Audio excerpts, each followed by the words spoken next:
Now it's time to sew your monster together. Now remember, you do not have permission to start sewing the front and back of your monster together until you have gone onto Schoology and turned your stitching, pictures of your stitching in, and gone back and checked my comments to make sure that it's approved, or if you need to add or change something else. So you can see that I got my stitching done. She's got her eyebrows and her eyes all done, got her lips on there, got her top on. Now I am going to be making a tutu for her. I mentioned that a while back. I found some old netting that I'm going to turn into a tutu. I'm going to do that after I sew her together. So for those of you that have made accessories and things, and we'll talk about that more a little bit later, that comes after you sew the monster together. So I'm going to set this aside, but you can see that's why she doesn't have any bottom. She's going to have a little red ballerina tutu. Now, when you're getting ready to sew, first thing you want to do is get your two pieces all lined up. I chose to put a pin in mine in the top and the bottom. You don't want to cover it with pins. You just want it enough so that the edges are completely lined up. If you can see, there's her little horns completely lined up, front and back, all the way around, all of her pieces. I've already started sewing mine so you guys could see what I was doing. Okay, so you get her all pinned and ready to go, or your whatever you're doing there with your monster. Then you need to decide what color you're going to sew it together in. Some of you don't have any choice because I gave you one color and that's all you've got. I tried for a lot of you to get it to match the body felt. So in my case, that means I would have been sewing her together around the edges with lime green. I decided to sew her together with red instead. I think that's going to be fun. She's going to have her red tutu. She's got her red lips. So I'm choosing to do contrasting thread. You can see where I've started it there. So there is no right or wrong to that. The next thing you have to decide, you're going to have to leave an opening to where, so we can put the stuffing in. For the average monster that's like this, one of the patterns, the easiest place to put the stuffing in and sew it back shut when you're done is between the legs, as opposed to on the side of the head or between the top of the head or something. You do not have to do it here, but that's what I recommend.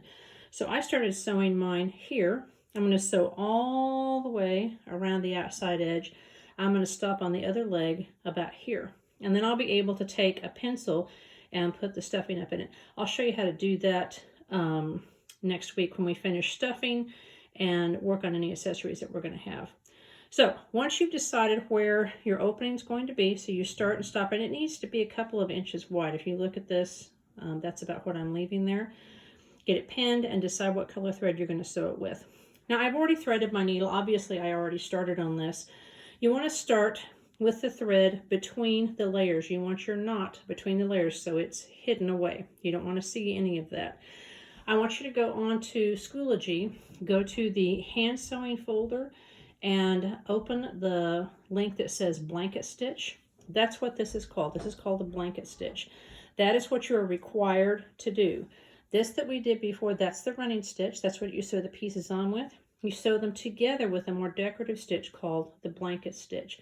If you use another stitch, you're going to lose points on this. So watch that video. She shows you how to start it, so I'm not going to take time to do that now. You need to sew from right to left if you're right-handed. And you see I'm just sewing around the edge. Some important things to keep in mind, and she will remind you of that in the video. The stitches need to be the same distance from each other, and they need to be about the same length. So if you notice, it looks like I've got a bunch of little T's right next to each other. And then you can see there's a little piece of thread running along the top there where they're all connected. So let me show you how I'm doing this. Again, you're going to watch her video and see it even better, but you always sew from the back to the front. You can see that right there. I pull it. I don't pull it all the way. I leave a little loop, if you can see that. I put my needle in the loop, get my needle, and when I pull it down, it makes that little T.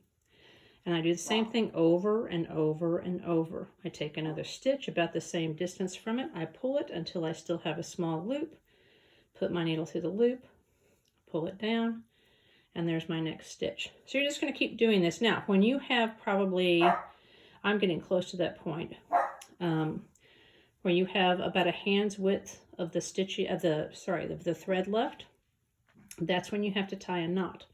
You always tie a knot and put it between your layers again.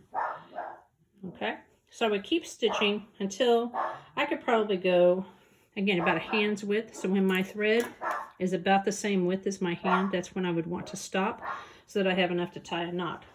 And then we want to tie the knot so that it's as hard to see as possible. And so if I take another stitch here, I'm going to take it right on top of my last one. I'm going to pretend, okay? And then I would go and I would take through the loop, but this time I pull it down and it ties a knot. You see that? And I'm going to take a second one, but this time I'm pulling it down, okay? I take it through the loop. All right, and I'm going to call that my knot. And I'm going to cut right next to it so there's not a bunch of string hanging off. And so you can see, you can't really tell that there's a knot there. There's a little tiny bit of string right there, but it's hidden when you look at it like that. Then I would get another piece of thread. Remember, your thread should be the length of your arms spread wide. Like if your arms are to the right and left of your body, the thread should go from fingers on one side of your body to the fingers on the other. Cut it off the spool, put it in your needle, and continue with the big ugly knot, doing all that like you have been. You're going to sew all the way around your monster. You're not going to have enough thread to do it all at once. You'll have to keep doing just like you did before, where you start and stop, tie a knot, get it, cut it off, start with a new piece of thread knotted between the layers, go until you run out of that, tie another knot, and keep going. And then leave that opening, and then we'll talk about stuffing it next time.